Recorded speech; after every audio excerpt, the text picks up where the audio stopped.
Өдрийн мэнд залуужуулах бичлэг 40 хүрч байна. 40 дээр дахиад буцаага номоо ирнэ. Хоёр өдрийн дараа. Энэ ном дээр гарч байгаа хүмүүсийн тухай эхлээд харин тэр нэг сонио хүмүүсийн тухай яриа л да. Одоо би өмнө нэг махан бие амьдрал, энгийн амьдрал зөв хэрэгтэй тухай ярьсан. Гоц хүмүүсийн тухай яриа. Гоц гэдэг нь яг юу болд юм бэ гэхээр хүн оюун ухаан зүсгэлээ маш удаан хугацаанд бэлдэж бэлтгээд тэр нь ингээд хүнд баймгүй өндөр түвшинд, өндөр хурданд орохыг хэлнэ. Биднэртэй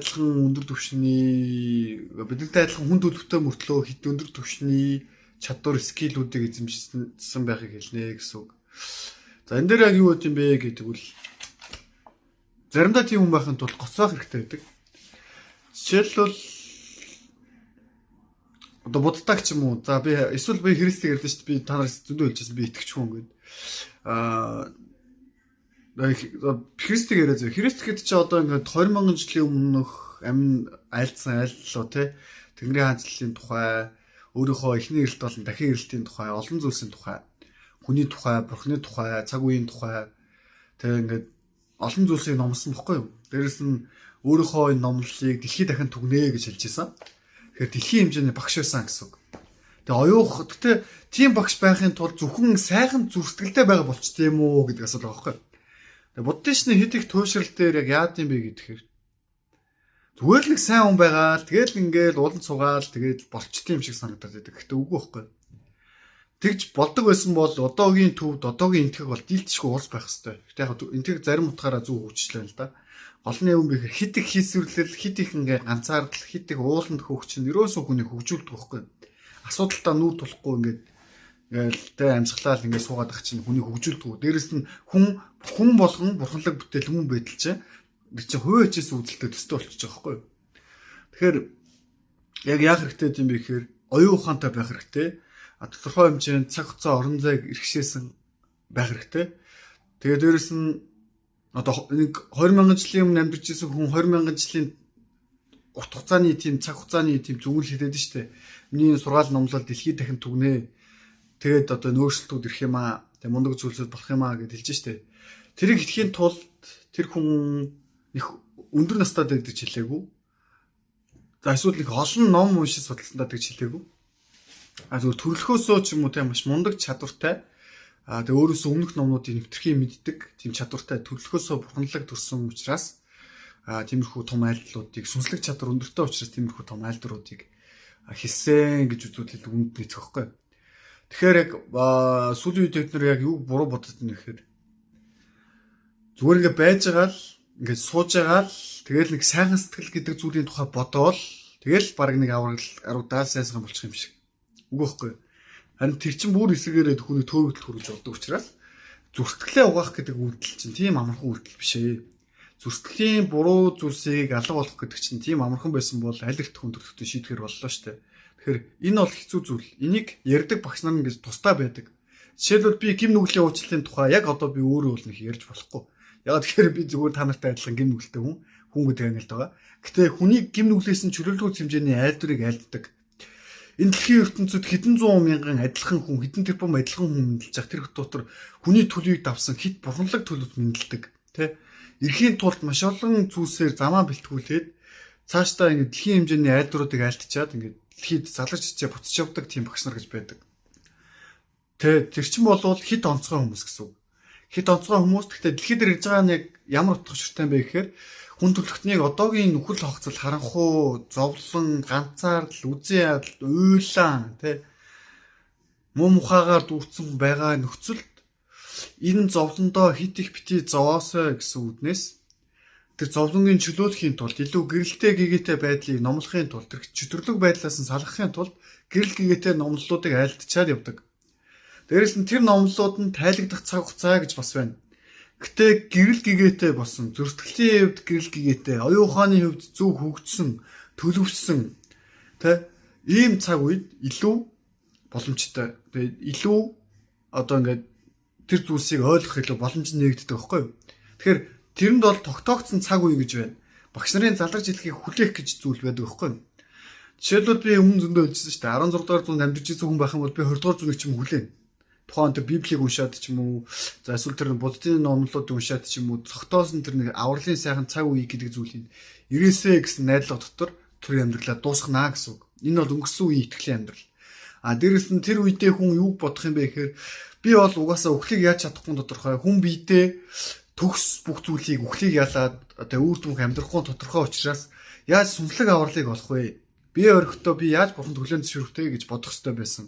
Энэ бол зөв бохгүй юу? Яг гэвэл бие орхих гэдэг нь гарцаагүй байна шүү дээ. Одоо христчсэн шавнартай ойлцсон айлдвар яг юу юм бэ гэхээр та нар миний араас ирнэ гэсэн бохгүй юу? Би та нарыг тэр үед хүлээж авна гэдэг чи юу хэлж байгаа юм бэ? Гэхээр энэ тэр хүмүүс бие орхиж сүнслэг төлөв рүү шилжихээ. Тэр үед нь би та нарыг тамд унгаахгүй, би та нарыг өөртөө авнаа гэж хэлж байгаа. Энэ бол сүнслэг амлалтын тухай гэсэн үг. Гэхдээ байнга бас тийм амлалтыг хэлдэг биш. Төгс авралын цаг үе гэж байна. Махан бие, сүнс, оюун ухаан гурууланд нь угаагдаж цэвэрлэгдээ зөв ойлголтыг мэдэж сурч чаддаг, зүрхтгэлээ угааж чаддаг, дотроосоо гэрэлтэж чаддаг, хүн чанар, мөн чанар, бурханлаг чанараараа гэрэлтэж чаддаг. За тэгээд дээрэс нь хэрсүү, дэлхийн түүхийг, шашны түүхийг хийсвэрээр биш зүгээр мэддэг. Тийм хүмүүс тийм цаг үе ингэж гарч ирсэн үед бол бид нэр илүү том авралын тухай, илүү урт насны тухай ярих боломжтой цаг үе гарч ирнэ. Тэгэхээр энэ цаг үе бол одоо магадгүй энэ цаг үе мөн бохгүй. Гэтэ энийг бид нар дандаа нэгтэлж үзэх хэрэгтэй.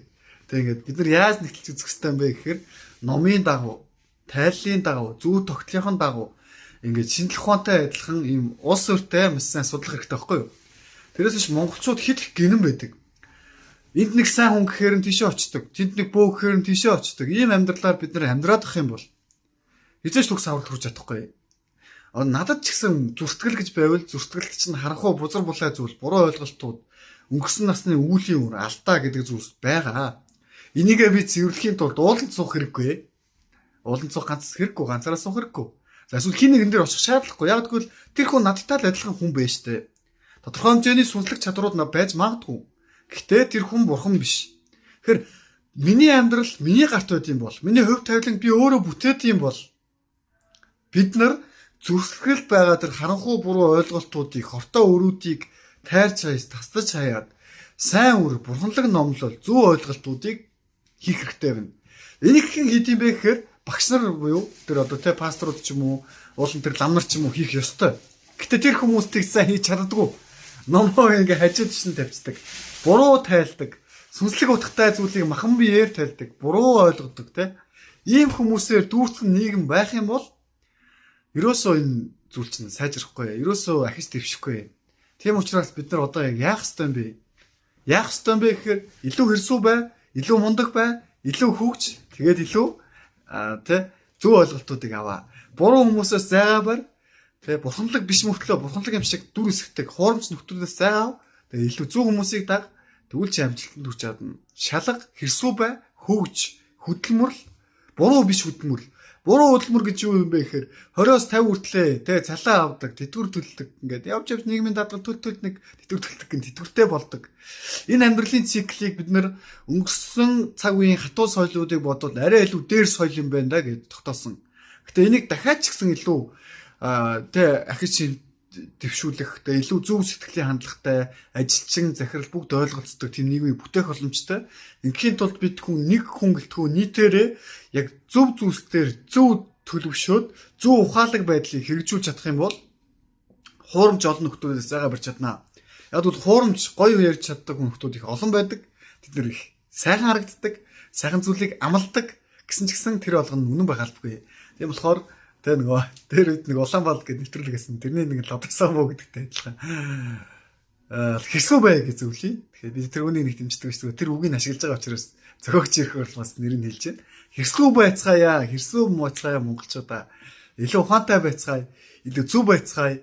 Бардам зан, уур хилэн, үзэн ядалт, өшөө хонцсон, муу мухай зүйл, айдас, энд бүх зүйлстэй дарлагдаж амьдрчаад өөрсдийгөө нэг худлаа цээжид илтээд бид нар аврал төрөхгүй. Харин илүү хайр, илүү үнэн, илүү ухаарал, илүү зөв байдал руу бүгдээрээ ахиж дэвсцгээе.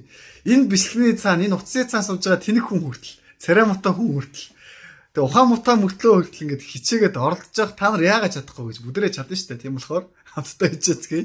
Тэгээд үүссэн боломж байгаа. Тэгээд бүгдээрээ чаднаа амжилт.